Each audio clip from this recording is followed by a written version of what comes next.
Hello my dear friend, foreign English speaker. I'm your fluency gym coach, Ravi, and currently I'm still working on the new program called Fluency Gym Coach, which is going to be all about improving your spoken English confidence.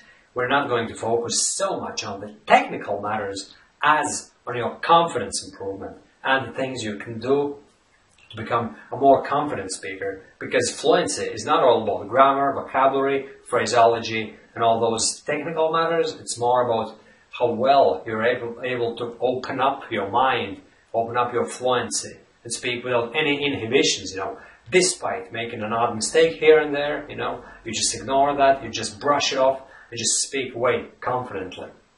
And today, I wanted to talk about one specific thing, the importance of memorization and repetition. When you go to gym, repetition, or as it's commonly known as reps, you do sets of lifting and then it's broken down into reps, repetitions. Basically, you lift weights and then you do as many reps as you possibly can. Normally, it's in the 8 to 12 range, to accelerate muscular growth. But if you work out to become stronger, and you don't focus on the muscular development so much, the rep range can be from 20 to 30 even, If you've been engaged in some training, you will be very familiar with these terms. And why I'm saying all this is because I'm drawing parallels between working out in the gym and working out with your mouth when you do some speaking, because spoken English is a very practical skill. It's all about speaking yourself, You have to do the mouth movements. No one is going to do it for you.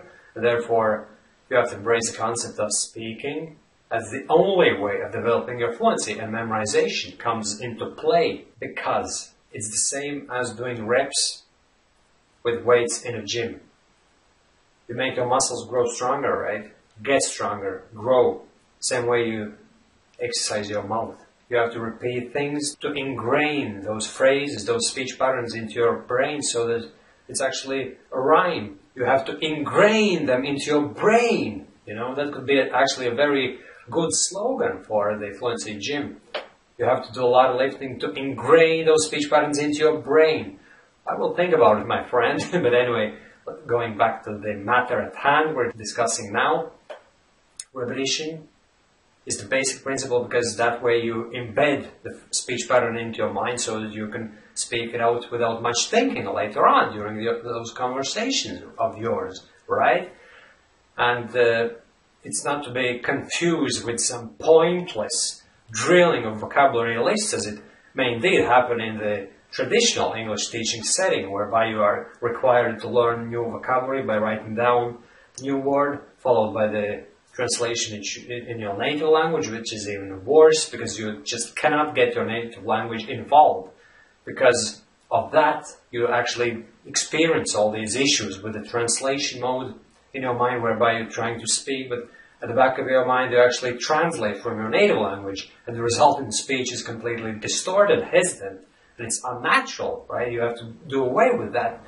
So if you drill those vocabulary lists, then it is mechanical, technical drilling, like a robot. You just repeat those words, thereby creating wrong association between English and your native language in your head, for starters, which is very wrong, right? But even if we ignore that part of the problem, right, the drilling of such a list in your mind without any context is not going to make it part of your active vocabulary. You won't be able to use these words because they won't be associated to any other words that you already know. Therefore, you're going to be struggling big time to incorporate them into your speech, But if you repeat them contextually, and it's one of the cornerstones of all my projects, English Harmony and Fluency Gym Coach, right?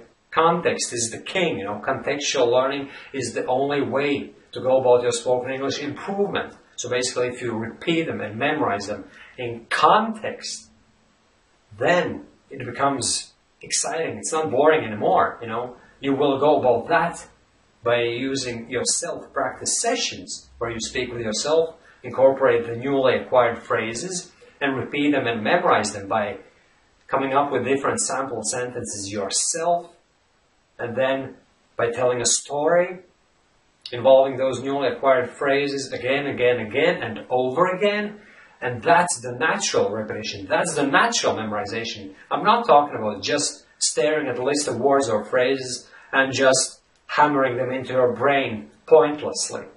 That's wrong, that's robotic, that's unnatural. What we're talking about within the confines of the Fluency Gym and any of my other projects, English Harmony, and God knows what other projects I might come up with in the future, right? So basically within the confines of my projects, I always refer to memorization and repetition within context, and it's all about your life, about things that you are interested in, relevant things related to your work, your social life, your personal life, your hobbies, things you do on a regular basis, and you do self-practice sessions about those different subjects, and you repeat and memorize natural way. And actually, people repeat different speech patterns by themselves on a daily basis without being actually aware that that's repetition that they're doing, You repeat other people by mimicking. That's one of the ways you'll learn, actually. You mimic. That's how children learn to speak language from an age as young as 1 year old. They just repeat what adults do, and they don't necessarily absorb the language somehow, which is one of the biggest myths in the English teaching industry. They just mimic by speaking it out loud. And the only reason why they can't repeat the same thing as a 1-year-old toddler is just because their speech hasn't been developed yet. You know what I mean? But we, as adult foreign English speakers, are capable of mimicking right from the get-go. We have developed our brain, our speech-producing organs, our mouth, vocal cords, so there's nothing to prevent us from speaking it out loud just as we hear it, you know what I mean? And it happens when you are conscious about your fluency improvement. You do repeat things without being actually aware that it's repetition that you're doing, and it's only when you hear it mentioned just on its own, repetition, memorization, it might evoke all those bad emotions within you, because your mind just goes back to those years spent sitting at the desk in school, and drilling, repeating all those unnecessary word lists into your head, where only 10% probably sticks with you, All the rest is just gone out the window after a couple of days because you don't use that vocabulary, do you? No one forces you in school to use all that vocabulary in actual conversations to embed those words into your mind so that you can speak them out loud. Nobody does that. No one is concerned about that. They only care about going by the program, about the school curriculum, assessing your tests, and that's pretty much everything they care about,